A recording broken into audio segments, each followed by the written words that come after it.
TDMda ko'proq narsa zalyotga bog'liq, ya'ni headshot tekkiza olishga. Sizda zalyot yaxshi emasmi yoki headshot yaxshi tegmayaptimi? Demak, buni yechimi bor. Xullas, hammaga hello o'rtoqlar, Shaqlogis kanalimizga xush kelibsizlar. Demak, bugungi videoroligim davomida men sizlarga qanday qilib zalyotni sozlashni o'rgataman. Ishonavering, mana shu videodan keyin sizlarda zalyot bo'yicha umuman muammo bo'lmaydi. Bu videodan keyin sizlar aniq TDMda pro bo'lishni, zalyotni oshirishni 100% o'rganib olasizlar. Do'stlar, agarda mana shu videoligimizni bir hafta davomida 6000 ta like yig'sa, men 5 kishiga 325 dan sovg'a qilaman. Buning shartlari shunchaki mana shu videoligimizga like bosasizlar, kanalimizga obuna bo'lasizlar va yondagi qo'ng'iroqchani ham yoqib qo'yishni unutmanglar. Biz g'olibni kommentariy orqali aniqlaymiz va shuning uchun kommentariyada ham o'zingizlarning chiroyli izohinglar bilan PUBG Mobile ID raqamlarini yozib qoldirishni unutmanglar. Tayyor bo'lsanglar, biz videoligimizni boshladik. Do'stlar, videoroliklarimiz sifatli va reklama yo'qligi sababli bizga moliyaviy tomondan poddershka kerak. Ya'ni sizlardan pul yoki donat so'ramaymiz, shunchaki UC kerak bo'lsa, bizning xizmatimizdan foydalanishingiz mumkin. Bu orqali sizlar kanalimizda rivoji va videoroliklarimizni tez-tez chiqishi uchun yordam berasizlar. UC servisimiz lichkasi hammasi описание va kommentariyada mavjud. Zalyot aslida mana bumi?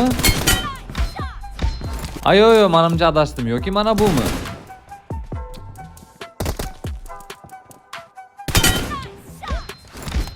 Bunday zalyotlarni aslida qanday chiqarsa bo'ladi? Do'stlar, e'tibor beringlar, mani pingim pashti 20 dan ko'tarilmaydi. Pingni ham zalyotga ancha-muncha ta'siri mavjud. Agarda sizda ping ancha-muncha baland bo'ladigan bo'lsa, buni nastroykadan to'g'rilash iloji mavjud. Ya'ni o'rtoqlar, bu serverga qaraydi. O'zbekistonda eng past ping ishlaydigan server bu Yevropa. Agarda sizda ping ancha-muncha baland bo'ladigan bo'lsa, serveringizni Yevropaga o'tkazishni maslahat beraman. Zalyotni to'g'rilashning ikkinchi usuli. Do'stlar, zalyot grafikiga ham bog'liq. Ya'ni grafikani qanchalik yaxshi qilsangiz, o'qlaringiz shuncha yaxshi tegadi. Birinchidagini smoothga qo'yamiz. Pastdagi esa telefoningizni FPS ga bog'liq. Ya'ni meniki 90, o'shaning uchun 90 qilib qo'yaman. Va style'ga colorful qo'yamiz. Pastdagini 2x yoki 4x ga qo'yadigan bo'lsak, anchagina telefonimizning operativkasini yeydi, o'shaning uchun close ga qo'yamiz. Va undan ham pastdagi nastroykalarni xuddi menikidek to'g'rilab olishingiz mumkin. Va effekt bo'limiga o'tganimizda odamga o'tsak, qanaqa effekt chiqishi kelib chiqadi va shuni ikkalasini ham qizilga qo'yib qo'yishingiz kerak. Va sal pastroqga crosshair bo'limiga tushadigan bo'lsak, pritselni ranglari kelib chiqadi va hammasini qizilga qo'yib qo'yishingiz shart. Va o'rtoqlar, grafika nastroykalarimizda hammasi menikidek bo'ldi va buni albatta tekshirib ko'rib, bemalol TDM o'ynab, bemalol fikringizni kommentariyada yozib qoldirishingiz mumkin. Zalyotni to'g'rilashning 3-usuli. Do'stlar, zalyot chustительностьga ham обязательно bog'liq. Ya'ni agarda siz dushmaningizga xuddi mana bunday ikkitalab headshot berib o'ldirmoqchi bo'lsangiz, mana o'zimni chustительность nastroykam bor va shuni hammangizga ko'rsataman. Lekin o'rtoqlar, bitta sharti, videomizga hali ham like bosmagan bo'lsangiz, bitta dona like bosib qo'yishni unutmanglar. Ko'rib o'tishinglar mumkin o'rtoqlar, chustительностьlarni xuddi menikidek bir nastroyka qilib sozlab olishinglarni sizlarga maslahat beraman. Lekin o'rtoqlar, bitta narsani unutmanglar, chustительностьim anchagina sekin va buni arzirli sababi mavjud. Barcha chustительность nastroykalarni xuddi men ko'rsatganimdek qilib olishinglarni maslahat beraman. Ya'ni videoni to'xtatib qilib olishinglar mumkin. Agarda bir ikkita joylari xato ketadigan bo'lsa, chustительностьim tushmay, sizlarning qo'lingizga mos tushmay, ba'zi joylari sekin, ba'zi joylari tez bo'lib, har xil bo'lib qolishi mumkin. Nega chustительностьni sekinroq qilib o'ynash kerak? Sababi juda ham oddiy. Ya'ni chustительностьingizni qancha tez qilib o'ynasangiz, o'qlaringiz shuncha ko'proq joyga sochilishiga yordamlashasiz. Mana bu videoga e'tibor bering. Dushman qayerdan chiqishi aniq. O'rtoqlar, chustительностьim juda ham sekin bo'lgani sababli silim ham uncha qimirlamayapti. Va shu sababli ham ikkita headshotni birdaniga oldi.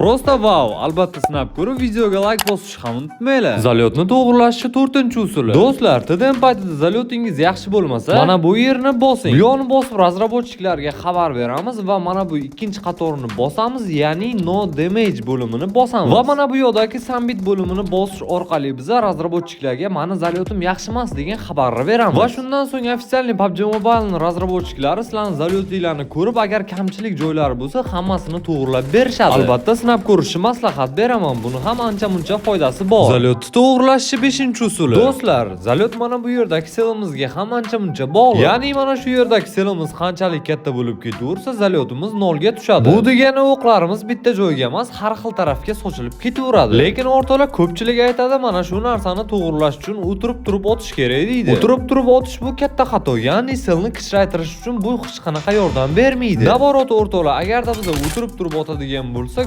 dushmanimizning zalyotini yaxshilab berishga biz yordam bergan bo'lamiz. Ya'ni u turib turgan paytimiz u normalniy headshot oladi. O'zingiz nimani maslahat berasiz o'tganlar uchun yarim soniya o'tirib, yarim soniya turib otish kerak menimcha. Mana shu yarim soniya o'tirgan paytimizda zalyotimiz ancha normalniy bo'ladi. Sababi selimiz anchagina kichrayadi. Sel kichraydi degani zalyotinglar pizdati bo'ldi degani. Xullas o'rtoqlar, meni maslahatlarim mana shu. Albatta mana shu maslahatlardan yana bir foydalanib ko'rishinglarni sizlarga maslahat beraman. Albatta zalyotinglar yaxshi bo'lgan bo'lsa, kommentariyada yozib qoldirsanglar, boshqa o'rtog'inglarga ham sizlar yordam bergan bo'lasizlar. Zalyotni to'g'rilash uchun trenirovkalar. Do'stlar, poligonga kirib biz ancha-muncha trenirovka qilishimiz kerak. Sababi telefonimizda qanday holatda yaxshi headshot o'tdi. Mana bu yerdagi poligon nastroykalarini xuddi men ko'rsatganimdek qilib so'zlab olasizlar va startni bosishinglar kerak. Shunda o'rtoqlar, mana bu yerdagi narsalar qimirlashni boshlaydi va biz shunga yarasha harakat qilishimiz kerak. Birinchi o'rinda o'rtoqlar, selli odamga qarab normalniy ushlashni o'rganib olishinglar kerak. Agarda biz mana bu narsani protivnigimiz deb hisoblab oladigan bo'lsak, selni shunga qarab to'g'rilashni o'rganishimiz kerak. Buning natijasida biz normalniy selni dushmanga to'g'rilashni o'rganib olishimiz mumkin. Do'stlar, sizlar aytishinglar mumkin, bu trenirovka usulining zalyotga qanday ta'siri bor? Do'stlar, biz bir narsani bilib olishimiz kerak. Zalyotimiz qanchalik zo'r bo'lsa ham selli odamga to'g'rilashni bilmasak, u befoyda. Ya'ni osmonga qarab otsanglar ham headshot olavermaydi-yu. Agarda bu mashqlarni normalniy mashq qilib o'rganib olgan bo'lsanglar, endi bemalol trenirovka qilsanglar ham bo'ladi. Ya'ni o'rtoqlar, bu orqali sizlar selni to'g'ri ushlashni, ya'ni uzoqdagi odamga qanaqa qilib otishni o'rganib olishinglar mumkin. Xullas o'rtoqlar, bu mashqlarni ham ancha-muncha foydasi tegadi. Kuniga 10-15 minut mashq qilib tursanglar zarar qilmaydi. Do'stlar, shu bilan birgalikda videoroligimizda ham o'z nihoyasiga yetdi. Albatta meni anchadan beri kuzatib kelayotgan va qo'llab-quvvatlab kelayotgan barchangizga kattakon rahmat. Albatta meni qo'llash niyatingiz bo'lsa va videoroliklarimiz tez-tez chiqishini xohlasangiz, shunchaki bizlarni finansiy tomondan podдержка qilib, opisiya va kommentariy orqali o'tib bizdan UC xarid qiling. Ishonavering, Shah PUBG Mobile YouTube kanalidan keldim desanglar, sizlarga aniq skidga bo'ladi. Shoshiling. Va albatta mana shu videoroligim ko'proq insonlarga yetib borish uchun like bosib va albatta mana shunaqa foydali ma'lumotlardan qolib ketmaslik uchun obuna bo'lishni unutmanglar. Inson uchun eng qimmatli narsa bu vaqt va videoroligim mana shu 7 minut vaqtinglarni ajratishga arzirli bo'ldi degan umiddaman. Barchangizga katta rahmat, salomat bo'linglar.